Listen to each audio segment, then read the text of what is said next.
Hey, welcome back to Cheating Wife, the best channel for cheating stories. Like and subscribe to the channel for cheating stories like this. She cheated on me twice and I miss my cheating ex and her family, but I know I shouldn't. Myself, 28-year-old man, and my girlfriend, 26 female. So we began dating in May of 2017. I got a gut sense 2 months into the relationship that she didn't seem completely invested in the relationship. I had my doubts because of how discreet she was about introducing people to her family and how careful she was with her phone. She never uploaded any photos of us on her Instagram account, and it took her a long time to eventually share photos of us on her Facebook page / say we were official. I almost had to beg her to show us off. But during a Thanksgiving gathering with her family, I noticed her phone kept ringing as she was cooking. She always kept it on silent. I double-check it since we promised to share passcodes at the start of our relationship. Remember that? I saw someone messaging her on Snapchat.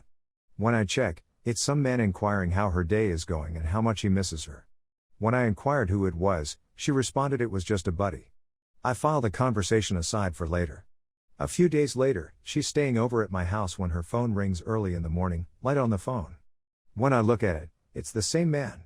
I pick up the phone to check whether it's the friend. I use her passcode to unlock her phone.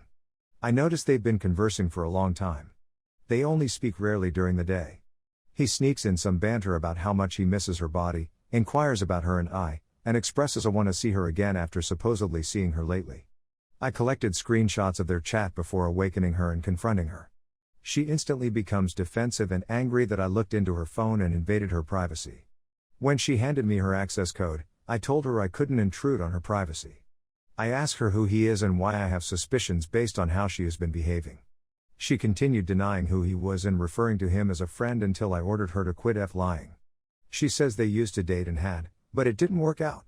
She tells me she only chatted to him because I worked nights and she had nobody to speak to. He isn't always, she says, so why did you select him? So I never told her about the screenshots because I intended to show her family but didn't. But I flipped out on her for lying to me and talking to an old buddy with whom she used to lie. I reminded her that we committed at the start of the relationship not to speak to anybody we used to like/be with, were currently talking to, or wanted to talk/be with. I warned her she'd made a tremendous mistake and that things wouldn't be simple to rectify. After that trust was visibly damaged, I told her what she needed to do to re-establish my faith in her, which was to show me her phone from time to time and make me feel desired and valued. She was upset because she had to display her phone. Fast forward a few years, and there have been more ups than downs. Things seem to be improving. But only because we swept it all under the rug. I'm bothered by the fact that she hasn't done what I requested of her to assist me create trust in her.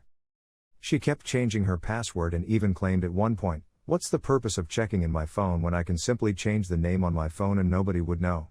She would also make me feel uneasy by saying stuff like I've never dated anybody under 5 feet 11 inches, I'm 5 feet 6 inches and she's 5 feet 3 inches. I had several clues that she was emotionally cheating, lying, being deceptive, and so forth. Things began to spiral, and she went out to a bar on a weekend after I brought up the same problem of wanting her to help me establish confidence in her because she believes that just telling me that her man friends are just friends and that I should trust her is sufficient. Not recognizing that her words are no longer sufficient. After a few days, she contacts me to say she has something to tell me. She texts me that she recently kissed someone else. She supposedly went to a pub and kissed/danced with some man. When she discovered it wasn't me, she pushed him away. Another falsehood, most likely. I blow up her phone trying to get her to answer and she has the audacity to text me that she's on the phone. Who else is more essential to speak to than me? Since she still lived with her parents, I texted her mom that she was cheating on me. I sent her a screenshot of her daughter telling me she cheated at the bar. My ex is upset that I'm telling her family what she's done wrong, yet she felt comfortable telling her mother and sister about when we argued and shared our business. I instruct her to start chatting when she eventually picks up a video call. She expresses her loneliness despite the fact that I visited her almost every weekend, sent flowers to her workplace at random, bought her lunch and drove an hour to dine with her, and so on. So she isn't alone. While I chew her out, she has a pathetic expression on her face. I questioned why she would do all of this knowing that I have trust difficulties and that we are in a long-distance relationship. Why would you do such a thing? My impression was that she didn't care and just wanted to get rid of me. She just contacted me on my birthday, but she treated me to supper. She said that she believed it would be beneficial. I chose couples therapy. I've read a lot of articles and books on relationships. I even volunteered to bring them and read and perform the things they mentioned together. She still refused. When I questioned, she replied she read articles but never showed them to me. As a result, another falsehood is very probable. I began looking for therapists and found one in her neighborhood. I paid for us to go, and she only attended 3 sessions. According to the therapist, she was icy and abrasive. She didn't want to speak about herself, but she was prepared to point out your flaws. She never returned, claiming to be enraged by the sessions. She departed in 2020 after we spent Christmas with our families. Because I was still looking for love. I also discovered that she had resumed messaging with the same man I had caught her texting years before. I guess I was weak because she texted me on January 3rd to go. Fast forward a few months of messaging since we were both unable to let go of the connection. I ceased talking to her for a few weeks before ultimately breaking down and asking how she's been. She claims she is receiving her own space and will be relocating the following day. Who is still in love with her, suggested I could assist her relocate. I arrived the following day, and her family is overjoyed to see me.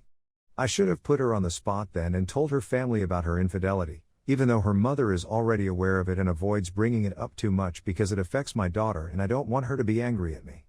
However, you will not hold her responsible for her acts. I assist her with her relocation and even accompany her shopping for items for her new apartment.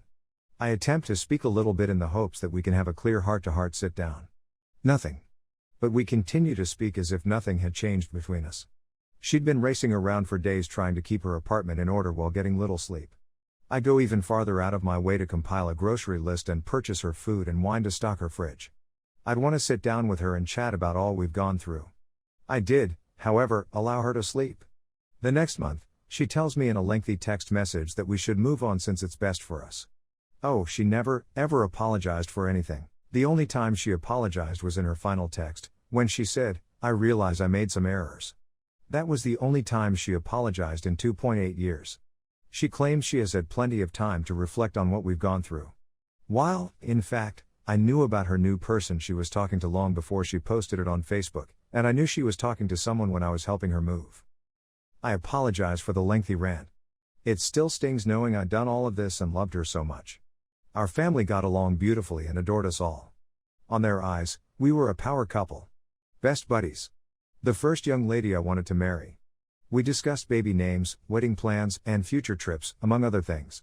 It's strange how you can blame me for calling you out on your BS and attempting to keep you accountable. But then you go and accuse me of being insecure or controlling. She used to claim that since I was a policeman, interrogating her was like an interrogation, so absolutely, I'm going to question you if you've lied, cheated, or been extremely secretive and deceptive. I simply wanted the person who claims she loved me to mean it and strive hard to be honest and correct her faults. I am aware of my shortcomings, and I apologize to her and the therapist for the role I played, but I am also aware that I attempted to rectify the situation. Her mother and brother-in-law are the only people who have seen the screenshots and are aware of the reality. As I have said, I apologize for the rage. She moved on quickly and makes me feel as though she never loved me and it was all a ruse since her family did. All I can think about is how much I miss her and her family. Everything seems so natural. Obviously, not the disadvantages. Again, my apologies. I did what I believed was appropriate for a guy to do, and I felt keeping her responsible was appropriate. But it's as if everything I did, all of it meant nothing. And it broken me a little. She flung it aside, leaving me to pick up the bits. Is it wrong for me to feel this way?